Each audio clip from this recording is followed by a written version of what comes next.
Meus queridos irmãos e irmãs, agora há pouco estávamos conversando ali na porta da igreja, enquanto se cantava lá na Ilha do Vento, e uma das nossas conversas era como o tempo está se passando muito rápido. Por isso precisamos ficar sempre atentos, para que a graça de Deus, ao passar por nós possamos abraçá-la, para que ela não passe despercebida. Isso é o tempo do advento. Tempo este que nos colocou diante do grande mistério da qual nós nos preparamos para celebrarmos, a encarnação do Verbo, em que Deus assume toda a humanidade e eleva essa humanidade a fim de salvar e libertar da escravidão do pecado. Por isso nós nos alegramos ao celebrarmos esta festa, porque celebramos o próprio nascimento da salvação da humanidade. E a liturgia de hoje nos chama muita atenção para uma figura que é impossível de imaginar no tempo do Natal sem a figura de Nossa Senhora, Maria Santíssima, a quem concebeu em seu seio bendito o Salvador. Assim como não dá para imaginar o tempo natalino sem as luzes, os enfeites, nós somos chamados pela igreja a olhar para a figura de Maria e José, e principalmente de João Batista, que muitas vezes nós recordamos somente nos tempos domingos, mas durante os 2 domingos nós fomos conduzidos por João a como preparar o caminho para acolhermos o Salvador. E hoje a liturgia nos coloca diante do sim de Maria. Alguns autores sagrados vão dizer que o céu parou para esperar da boca de Maria a resposta. A resposta que iria trazer ao mundo a salvação. O sim de Maria gerou o Cristo em seu tempo, dando para nós a graça de sermos revestidos novamente. É bem vista que nós tínhamos perdido essa graça. Aí nós voltamos lá no tempo da catequese, quando Deus criou o mundo, criou o homem e a mulher, e fez a sua imagem. Mas devido à nossa pequeneza, à nossa fraqueza, o pecado entra no mundo. Fomos conduzidos e seduzidos pelo pecado. Então, toda aquela beleza da criação, a graça na qual Deus nos deu, nós perdemos. Mas Deus, Ele nunca cansa do ser humano. Ele nunca dá as costas ao ser humano. E é tão verdade que quando nós pegamos todos os textos, especialmente o Antigo Testamento, nós iremos perceber a presença de Deus juntamente com o seu povo. Deus que caminha com o seu povo mesmo diante das dificuldades. E aqui nós recordamos o povo de Israel. Aquele povo isolado, aquele povo que caminhava no Egito, em meio a tantas reclamações, Deus mostrou e Deus revelou a eles a sua presença. Por isso eles foram conduzidos à terra prometida. E a partir, meus irmãos, desta liturgia, nós somos agraciados, porque nós somos revestidos novamente da graça de Deus. E diante da imagem de Maria, nós percebemos que ela é a cheia de graça. Por isso ela concebeu o Salvador. Cristo não poderia vir ao mundo de uma qualquer mulher. Não. Deus a preparou. Deus a prepara, e a partir dessa preparação nós vemos a entrega de Maria, desde a sua infância. Maria que é levada ao templo e apresentada a Deus.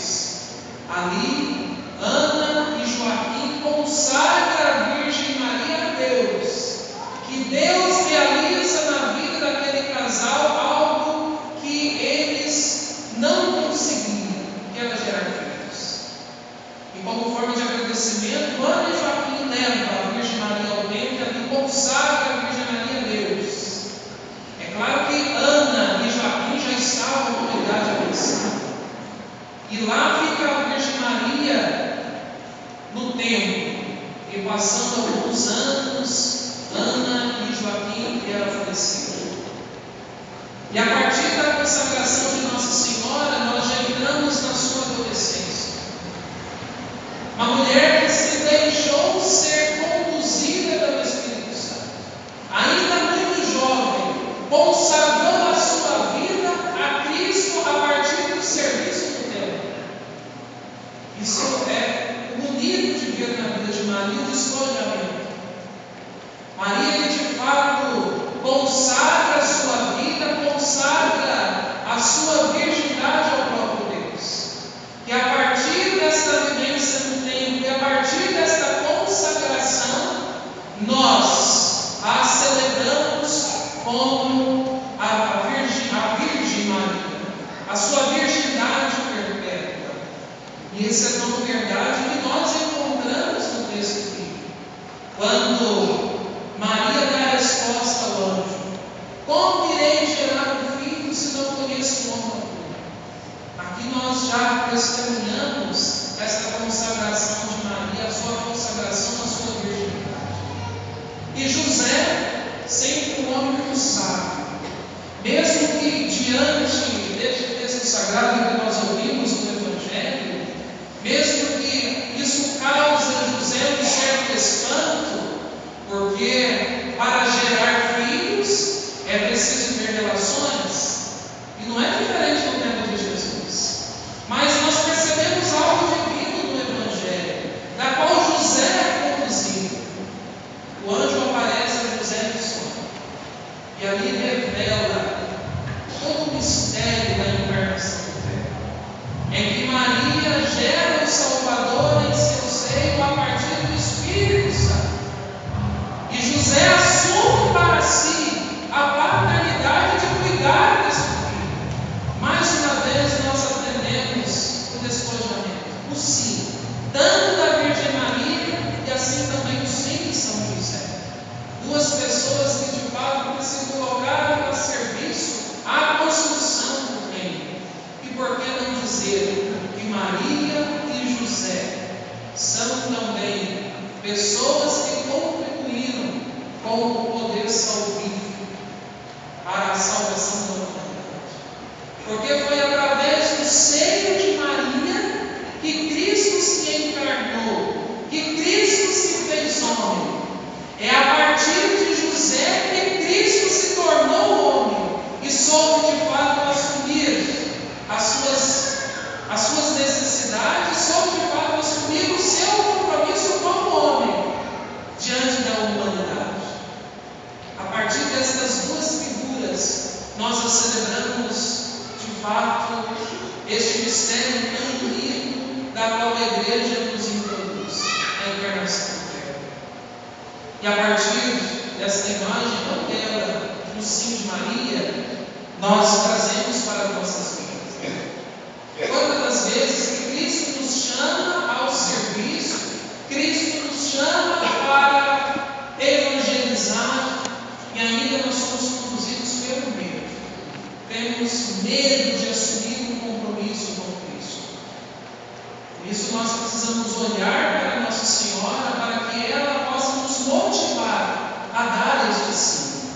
Tendo em vista que nós já demos este sim no dia do nosso batismo, quando o Espírito Santo nos animou, nos tornando verdadeiros testemunhas de Cristo, mas nos dando também a missão de anunciar o seu Evangelho.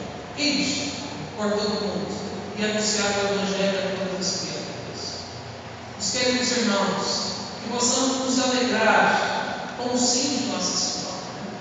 É tão bonito celebrar este mistério da salvação, da qual nós somos introduzidos pelo próprio Cristo, da qual nós somos chamados pelo próprio Cristo a fazer parte deste mistério, para que nós possamos compreender de fato o que Ele espera de nós, para que nós possamos reafirmar que nós somos filhos de Deus e somos os seus discípulos.